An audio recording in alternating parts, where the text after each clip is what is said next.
guys, and welcome to the mid-year book tag. In today's video, we're going to be talking about my favorite books of the year, my least favorite, my biggest surprises. We're just going to be going over a ton of questions that I have written down. I will also link the questions in the description in case you wanted to do this video. But basically, we're going to go through 12 questions that is in the original book tag.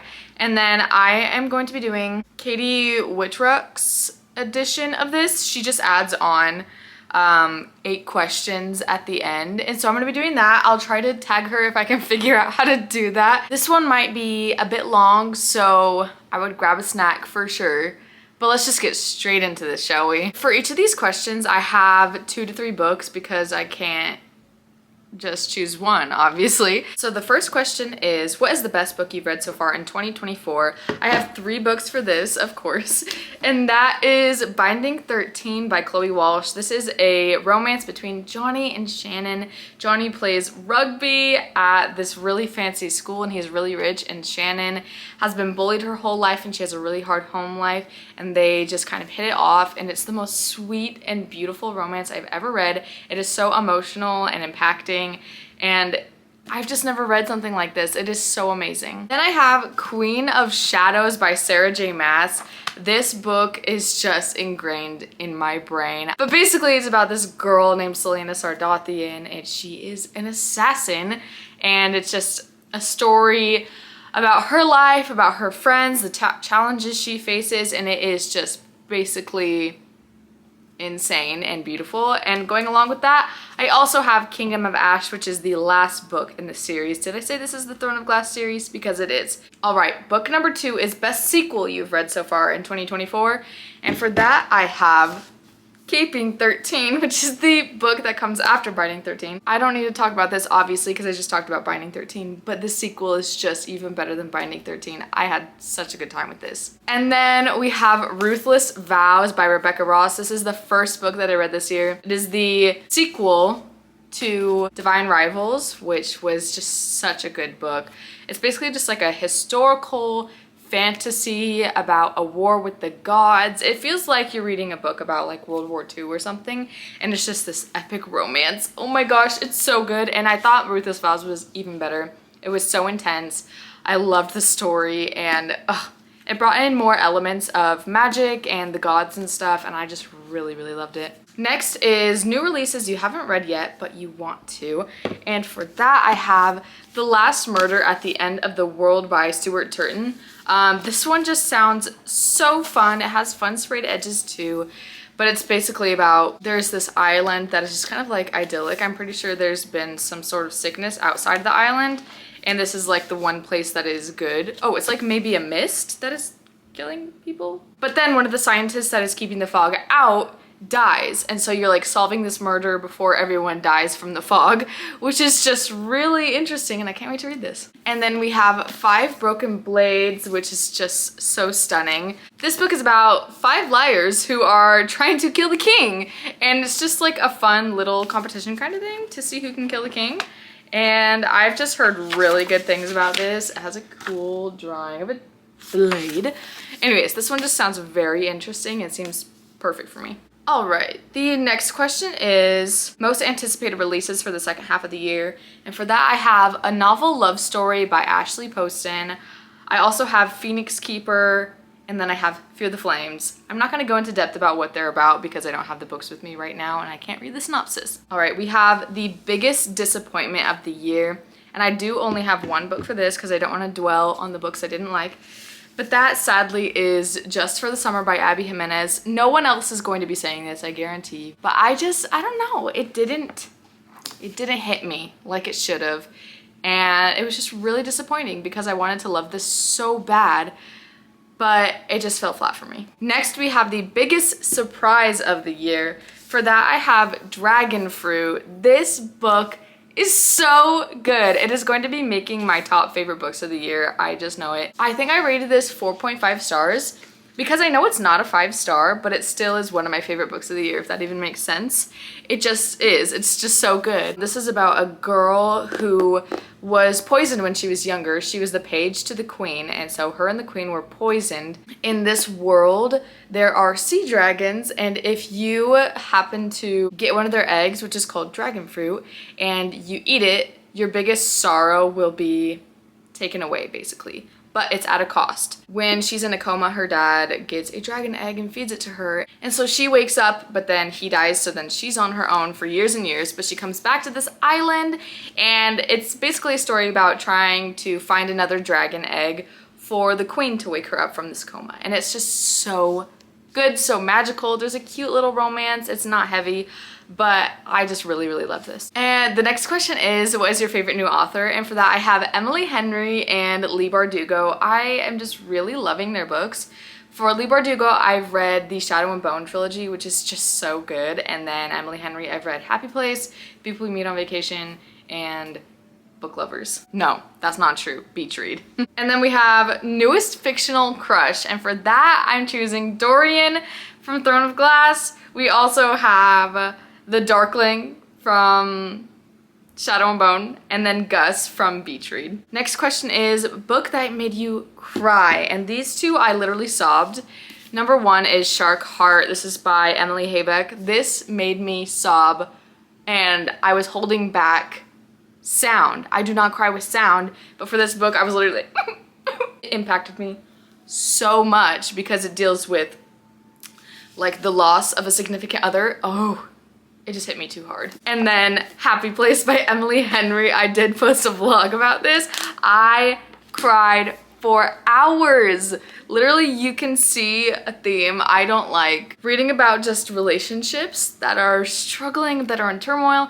It really breaks my heart, and this one shattered it. The next question is a book that made you happy. And for that, I have Move Like Water. This is by Hannah Stowe. It is actually a memoir, and it is just all about the ocean, her love for the ocean, her struggles and just overcoming them and getting back out on the water. It is so beautiful, and it has cute drawings in it. This made me so incredibly happy. And then we have this little duology, which is Picking Peaches and Following Fox. This is by Ansley B. Calloway. It is just these cute little romances. They take place at like this beach town. It is so cute. There's pretty much no issues. Like, they don't have any issues. They're just mature adults. It's so good. All right, we are on question number 11, which is, what is the most beautiful book you've bought so far this year? And for that, I have 3 books. First is, oh my gosh, The Adventures of Amina Al-Sarafi. This is by Shannon Chakraborty. Wow, it is stunning, is it not? This is the UK edition. It's so cute and tiny too, but it's just so beautiful. Even the spine is stunning. And then we have Guild. This is by Raven Kennedy. It's not necessarily this part, but when you take off the hardback, it looks like, I like want to see, it looks like this. Is this not the most beautiful naked hardback? And then finally for this question, we have Magnolia Park's The Long Way Home. This might be my favorite book cover of all time. It is so beautiful. It just has like a necklace on the back, but I can't get over this. This is my perfect cover. All right, question number 12, which is the last question in the original questions, if that makes sense. And that is, what books do you need to read by the end of the year? I have 2 for this one. Number 1 being Six of Crows by Leigh Bardugo. I just need to get over myself and finally read this because I want to read it so bad, but I'm so scared because it is like really hyped up. Everyone loves this and says it's just so amazing. It's like a heist story. I think I'm going to really love this. I also don't want it to be over, you know? And then the next one for that is My Name is Barbara. Oh, I just realized there's books in the frame. Sorry, that's probably annoying. My Name is Barbara by Barbara Streisand. This is her memoir. It is 1,000 pages long, and I just need to get on this. I love Barbara Streisand, and so I think I'm gonna really love this. It's just very a daunting book. Also, she's on the back, but yeah, I need to get on this right away. We are in the home stretch? Is that the saying? Anyways, so these are Katie's questions that she added on. Number 1 being, what books do you want to read this year? For that, I have the Red Rising trilogy. I read this trilogy last year. I actually listened to it and I gave it 5 stars. This was such a good series and I really want to read it physically. So this is it. Number 2 is favorite author so far this year. So it doesn't have to be a new author. And for that, I of course have Sarah J. Maas and Jennifer Lynn Barnes. They are my 2 favorite authors of all time. I love them. Also, shout out to Holly Black because she's also on that list. And then number 3 is books you've been putting off. And I have 2 books for that. I have Fire and Blood by George R.R. Martin. This is basically a prequel to the Game of Thrones series. And I want to read this before I go into Game of Thrones. It's really cool. It has like these pictures in it, but it is a scary series to go into, especially because all the books are huge and it is so beloved. I'm nervous. And then we have Tress of the Emerald Sea by Brandon Sanderson. I've just never read a Brandon Sanderson book, and this has such mixed reviews that I'm just scared to read it, but I need to get on it because I think I'm actually gonna really love it. Number 4 is a book you enjoyed with mixed reviews. And for that, I have Shadow and Bone by Leigh Bardugo. A lot of people say that you should just like skip over this and go straight into Six of Crows because this series is not worth it. But I gave every book in this series 5 stars. I loved it so much. And the Darkling, I love him and I know I shouldn't. Next we have Iron Flame by Rebecca Yarros. I loved this book. It took me a really long time to read this because I kept listening to the haters, and I wish I wouldn't have because this is a 5-star, if not a 6-star book. The whole series is a 6-star series for me. I love Fourth Wing, and this book did not disappoint me. I don't know what people were disappointed in. My legs are going numb. All right, the next one is a series you want to finish before the end of the year. I only have 1 series for that, and that is The Boys of Tommen. This is the last book in the series. I am currently on the 4th book right now, and this is the 5th book, so I'm 100% going to be finishing this series. This is the book I'm most excited for because this is Claire and Gibbsy. Number 6 is 5-star predictions for the rest of the year. I just have 2 for this one, and that is Project Hail Mary by Andy Weir. I loved The Martian, and everyone loves this more than The Martian. I don't know if I will, but I'm probably going to. I love sci-fi and I don't read enough sci-fi. It is literally my 2nd favorite genre to read from. It's fantasy number 1 and then sci-fi. And so I just need to get on this. I think I'm gonna really love it. And then we have the Crescent City series. I'm including the entire series in this, but I'm only holding up the 1st book. But this one is House of Earth and Blood. This one I think is like a modern day fairy tale kind of thing.